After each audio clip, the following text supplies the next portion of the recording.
Tu savais qu'en fait le vendredi 13, ça porte malheur? Ouais. Il y a même des gens qui flippent totalement du vendredi 13. Ça s'appelle la paraskevidécatriaphobie. Tout commence avec Jésus-Christ et ses potes. La fameuse scène. Ils sont 12 au total. Seulement Judas, lui, il s'est incrusté. Et Judas, lui, il est en mode pas sympa du tout.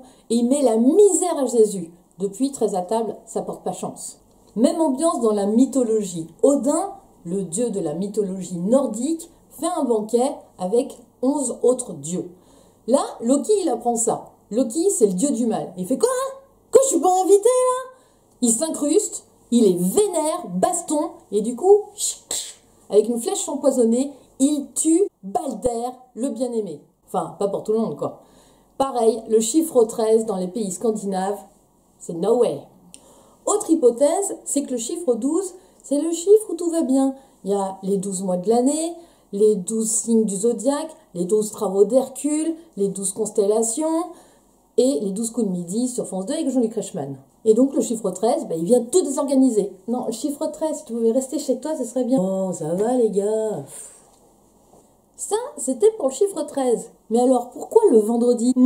Eh bien, le vendredi, c'est à cause de Freya, la déesse de l'amour et de la fertilité dans les pays nordiques, les Vikings.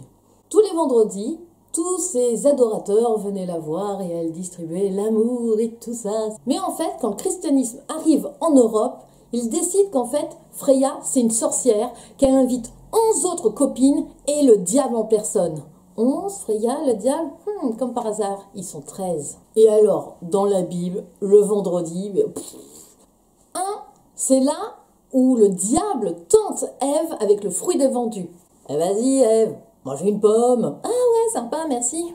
C'est le jour également où il y a le déluge pour l'arche de Noé, où il se barre avec son bateau, les girafes et les licornes. Le jour également où les enfants de Adam et Ève, c'est-à-dire Caïn et Abel, ils se mettent dessus et Caïn, il tue Abel. Et puis aussi, c'est le jour du poisson à la cantine. Donc avec tout ça, tu comprends bien qu'un vendredi plus un 13 mélangé, ça fait pas bon ménage du tout. Dans l'histoire, le vendredi 13, il a pas bonne réputation.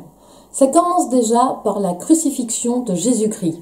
En 1307, tous les Templiers ont été massacrés. Merci, au revoir. Le 13 novembre 1970, le cyclone de Bola est le plus important de tous les temps.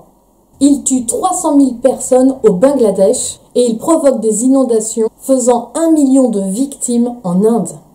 Le vendredi 13 octobre 1972, on a 2 crashs d'avion. Le vendredi 13 janvier 2012, le bateau de croisière Costa Concordia tape un récif et coule. Et le vendredi 13 novembre 2015, les attentats à Paris. Mais alors pourquoi ça porte bonheur pour certaines personnes? Par superstition, tout simplement. Là, la Française des Jeux, elle s'est dit, on va conjurer le sort et on va dire que ça porte bonheur. Donc voilà, tous les gens disent que ce jour-là, le loto, ça va marcher. Mais tu sais que cette superstition du vendredi 13 n'est pas dans tous les pays. Par exemple, en Chine et au Japon, c'est le 4 qui porte malheur. Pourquoi? Parce que quand on le prononce, ça fait le même son que le mot mort. À tel point que dans les hôtels, il n'y a pas de chambre 4. Ou par exemple, en Espagne, en Grèce ou en Amérique latine, c'est le mardi 13 qui porte malheur. D'ailleurs, il y a une phrase, un dicton qui dit « Le mardi 13, ne te marie pas, n'embarque pas, ne sors pas ». Parce qu'en fait, le mardi est relié à Mars et Mars est relié au dieu de la guerre. Donc forcément, ça sent pas bon. Et voilà, encore une zone d'ombre éclaircie. Et bientôt, tu pourras dire « Hey, tu sais pourquoi le vendredi 13, ça porte malheur ?»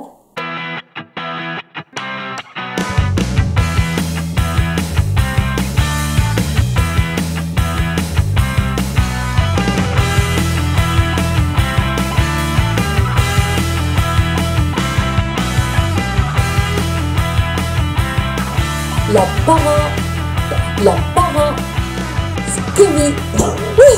Ça s'appelle la paraskevi. Ça s'appelle la paraskevi-kétriatrie. Non, c'est pas ça.